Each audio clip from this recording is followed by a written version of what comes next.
Currently, I have a beautiful wife and I have a 17-year-old gorgeous daughter. Who's graduating this year, and of course that just happens so quickly. Everybody's like, "Holy mother!" So, but no, I'm an airline pilot by trade, and I sit reserve a lot, so I don't get to fly that often. But that's a blessing in itself. So yeah, I have a mom that lives close. I have a sister that lives close, and so it's where we're at right here, especially in the North Richland Hills area. It's just an absolute blessing. When we bought the house back in 2013, we got 3 schools all within walking distance. Now, of course, the baby does not walk, that kind of thing. So we've driven her every place, but that kind of thing. Right. So, but no, this has been an absolute blessing. And being here at this church, I've been here at the church for the last since 13. Oh, really? Yeah, that kind of thing. So this is a wonderful place to go, and it's kind of great because of the fact that it's a little bit of a larger church, not a mega church by any stretch, but it's a larger church, but it has such a family feel to it. And that's, I think, what really people need. Yeah. So no, I love that. I think one of the times that I first saw you were working in the check-in. Tell me why you work in the check-in. I tell you what, I work in the check-in as far as it goes because I like to interact with kids and their parents, and it's one of those things. Volunteer wise, it's pretty simplistic. I have to be very honest with you, but it's a great thing, and I just do appreciate volunteering here at the church. And like I said, it's about these kids and watching them grow up, because the last 10 years you see a kid that was once an infant, now is 10-year-old saying, "Hey Dave," and it's like, wow, that kind of amazing thing. So yeah. And then as far as it goes, I also volunteer. We do the prayer meeting every Tuesday morning, 7:30. I ask anybody that wants to come by, please come by. We'd love to have you. And then as far as that goes, and home team, which you're familiar with as far as running the business and that kind of thing. So wow. So when you heard that we were doing the stories, what's the point? We're saying, hey, what's your eyewitness account? Yeah. What stirred inside of you that you wanted to share something? Well, for me, it was one of those that I actually have a little bit of a pass as far as share your story, because of the fact that I remember I went to a mega church years and years ago. That's actually where I met Lisa, in this mega church in Grapevine, where a lot of fellowshipping going on, that kind of thing. Pastor was a young guy, right? Okay. Anyway, so it's one of those, he had this sermon where, hey, what's your story? What's your story? And I'm sitting there listening to the sermon, and I was thinking to myself, okay, what is my story? Because of the fact that he was like, well, my story is this. On this day in 1982, I was chosen by God. I gave myself to Christ and all this other stuff. And I'm sitting there going, I've never really had, my story is, I don't have like a certain point in my life. I can't even remember as far as a certain date, the circumstance or anything where I became saved, right? I grew up in the church. And so what it is, as far as listening to that, I always kind of felt bad at that point. Tom was like, oh, what's my story? I got to create a story. We got to have a story, because if not, I'm in trouble. But then, X amount of years later, you just finally realize that, you can be a work in progress. And it's a beautiful thing. I think that, there's a lot of us that do go to church that grew up in the church. No, we don't remember the day that, we probably remember the day we got baptized and stuff like that, and I understand. But we might not remember the day that we sat on our knees or prayed to God and said, God, please forgive me, the sinner's prayer. And you know what? It's okay. And I think I just wanted to encourage people to be like, your story is your story, and it might not be a road to Damascus type story. You might be like me and might not remember the day, because heaven knows I've prayed the sinner's prayer 1,000 times since. But it's one of those things that, like I said before, be encouraged. It's okay. That kind of thing. You could be like, Dave, I'm a work in progress. Yeah. When you say you're a work in progress, tell me a little bit more about that. So when I say I'm a work in progress, our salvation is one of those things that, we have to accomplish it in fear and trembling, as far as like what the scripture says. So we've got to there's got to be change. There's got to be something going on in your heart. And I think that some people who do have that, I'm a work in progress, and it's great. But I think the fact is that you got to look at it this way. Are you a work in progress?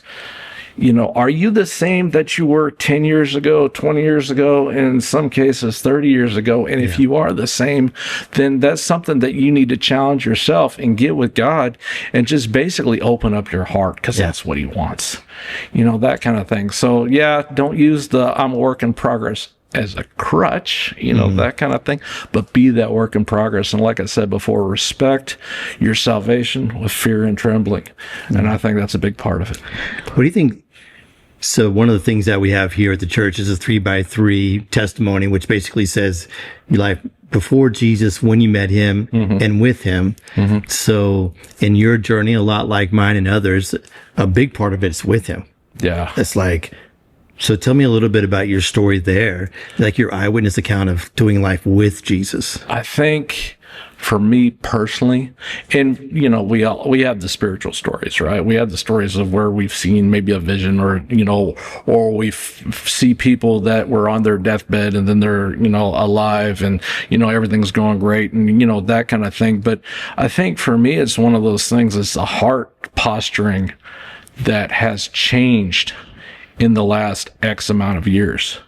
It's that maturing. And I think for me, that's a big part of it, just for me, and I've had, like I said, I've had my spiritual stories as well. And we won't get into that, but it's one of those things that if you just see yourself growing in a different way, if the things that you used to do are not fun anymore, and you have that conviction, I think that's a big part of it right there. Yeah. When you say conviction, I hear you saying, I'm aware of where Jesus is in my life, is what I hear you saying. Tell me a little bit more about that, why that's significant in our walk with God. I think it's one of those things. Here's the biggest part. We have to personalize Christ. And what do I mean by that is, you read the Bible, and as Jesus saved us and us, the word and all this other stuff, I think you need to put me in there. Once you personalize Christ, if you sat there and thought to yourself, if I was the only human being to ever walk the face of this earth, would Christ still do what he did on the cross for me? And it's a resounding yes. Because he loves you that much, right? That kind of thing. So it's one of those things. If you start personalizing your relationship with Christ, if you start thinking about what Jesus did for you on the cross, what he had to do for you, and not just, for the church, even though it is for the church, but if you personalize it, that really brings it home. Yeah. That helps you change your heart posturing. So the things that you used to do, you're like, I don't want to do it anymore, because there's that chance that I might hurt the one who died for me.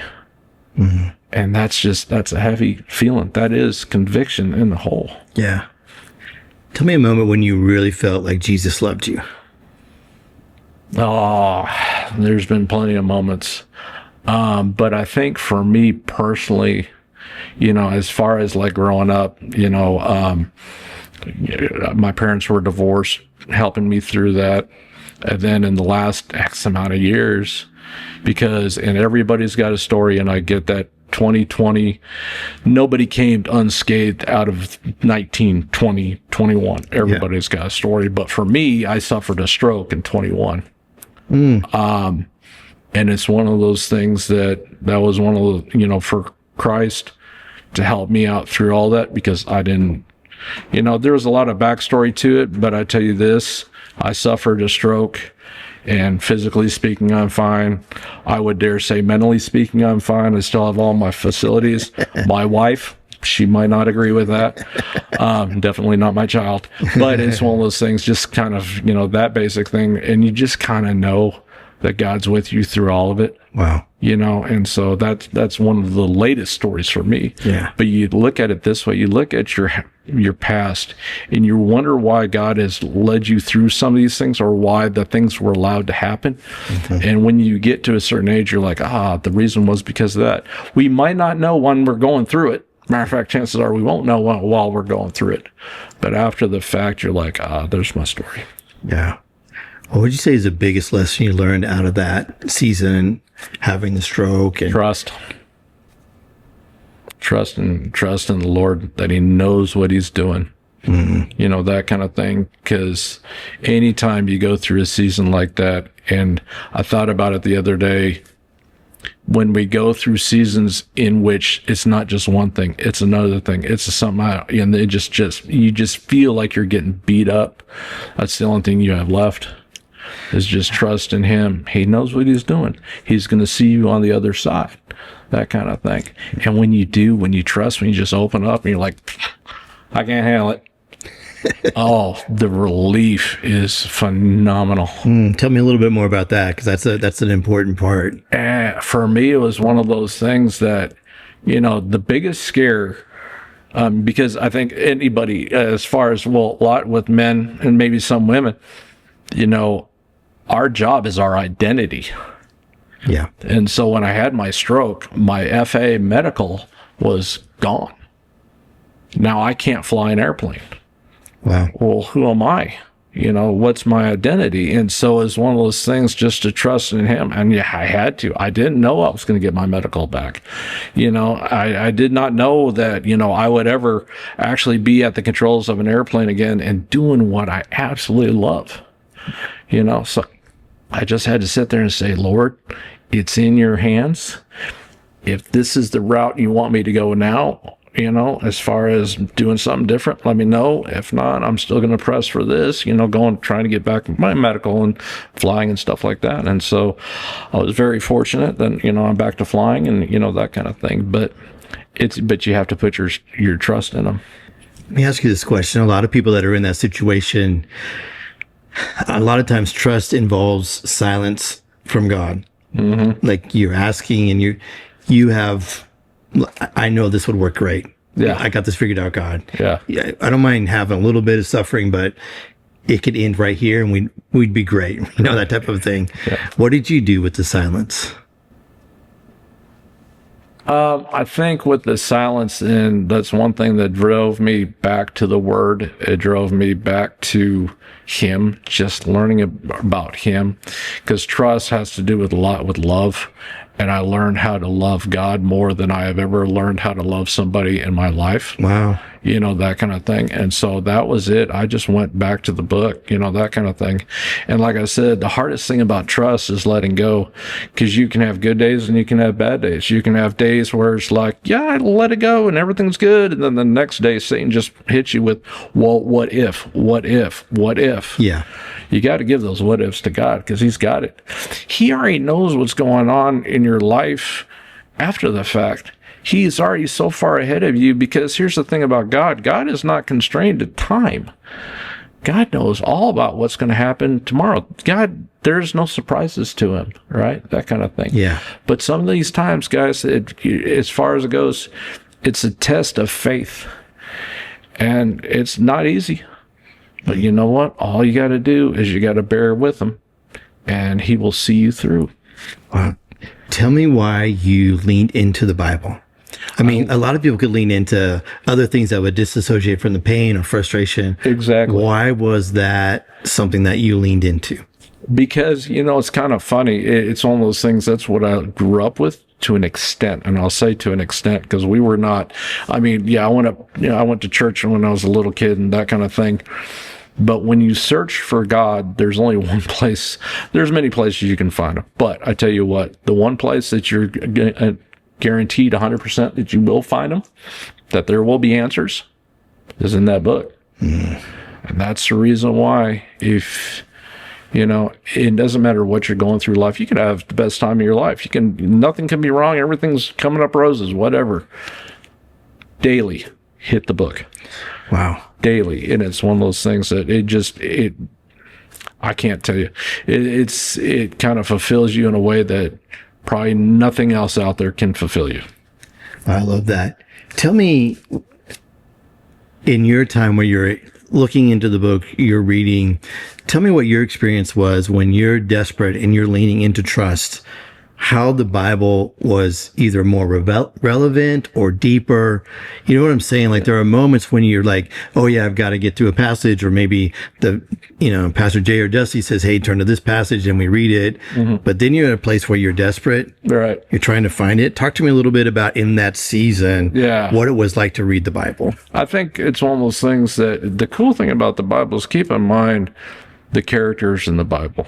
And obviously Jesus, and of course we're supposed to be more and more like him as we continue, but look at the other characters, look what they've gone through, look at all their, that kind of thing. And it's one of those that, those stories, and you're like, the faith, oh my word, they call it giants of the faith for a reason, right? Yeah. And I was thinking about that the other day too. It's like today, we live in the United States of America, or at least most of the people that are watching this podcast. We don't have to go through hardly anything. I can come to this church. That door is open. I can sit there and profess my, Christianity to whoever I want to. I can go up to whatever government official and do whatever. We have such an open and honest, we can be open and honest about our religion. We can be open and honest about our relationship with the Christ. That back then, and in countries today too, you're talking about Nigeria and whatever, but that kind of thing, for me, it was one of those that I get into that book, I read about the other people, I read what they're going through, and I'm like, you know what, Lord, if this person went through this, and this person went through this, and this person, and you died on the cross, you know what, we're good. I just trust in you. It's so good. I think sometimes we just think it's still a flannel graph, or it's still distant. Yeah. Maybe it's a history book or whatever. And it's true, but when you understand the Bible says that it's living and powerful, like these people walked the same way that we walked, as far as emotionally and spiritually, right? And then the fact that Jesus himself was tested in every way, exactly, those things, so that we can look into him and say, tell me what this. I love what you said. Like, I wasn't expecting for you to say, look at the characters, but when you said that, I was like, it's really true. Yeah, it's like, these are real people that went through some really, really hard stuff. And not only that, you think about it this way. They went through stuff back then. And everybody's like, well, that was 2,000 years ago, or X amount of thousands years ago. And you're like, no, there's still a lot of pertinent today. Yeah. Read into it. Read their stories. You would be surprised how much history repeats itself. Yeah. There's so much still pertinent today. And you can take anything out there. Let me ask you this as we kind of end here. Tell me, maybe there's a couple characters, but which one in that moment, because a lot of people are going through some tough times. Right. And they're overwhelmed, and maybe they did or did not go to the book or to the Bible, or it doesn't really matter. They're at that place, and you completely understand that place of dependence, needing to trust, identity, all that type of thing that you were talking about, which are very real for a lot of us. Who was one of the characters that you went to? I tell you what, go to Joseph. Really? Joseph is one of those, you look at his story where, top of the mountain, bottom of the valley, top of the mountain, bottom of the valley, top of the, that kind of thing. And so we can all relate to that at some point in time, and the other backstories that he had as well. So you look at that, that kind of thing, and you're like, oh my gosh, those stories are just simply amazing. That kind of stuff. So yeah, no, that's really good. One of the things that I think is so important nowadays, is for all of us to know our roles and identities. And one of those is as men of God. Right. Talk to me a little bit as we kind of end our time together. What has helped you be a devoted follower as a man of God? I think as far as a devoted, man of God for me is I'm starting to appreciate my life more and more as I get older. And the way we appreciate it is not by words, but by deeds. And for me, it's one of those things. I think about my child. I think about my wife. I think about, my mom. I think about, my job. I think about all these things. And I think as far as the responsibility and the absolute blessings that God has given us with all this, it takes on weight. It shows us how we need to, based upon appreciation, how we need to act. See, I think a lot of people and a lot of Christians, we've all been there, is we try to act based upon some legalism, some rule, try to act based upon your heart posturing. Try to act based upon appreciation for the Almighty. And it's a whole different ballgame. Yeah, that's great. I thank you so much. Oh, yeah. This was great. It's great to get to know you, even though behind a microphone. But yeah, no, I appreciate it. I appreciate it very much. Just the genuineness of your heart, really just saying, hey, your story matters. Yeah, thank you. And even just talking with you, the reality of like, yes, maybe it's not a big timeline thing like we talked about. Right. But yeah, for you to share with us your journey of, like we're saying, your eyewitness account when life was hard, identity was stripped away. Right. The fact that you, by example, ran to the Bible. Yeah. I just thank you for doing that. For your family, for your wife, for your child. Yeah. Thank you for doing that. That's awesome. Definitely. And so, the one thing though, as far as our conversation, like I said before, I want to give honor and praise to God because He deserves it. And then I want to be an encourager to other people as well, going through this stuff, not having, like I said before, that road to Damascus transformation in which one day you're a heathen and the next day you're a saint, that kind of thing. Yeah. We're all work in progress. Just be the work in progress. Open your heart up to God. That heart posturing is huge. And you know what? It's going to be okay. And you know what? He loves you exactly where you are right now, and He's got a great plan for you. That's great.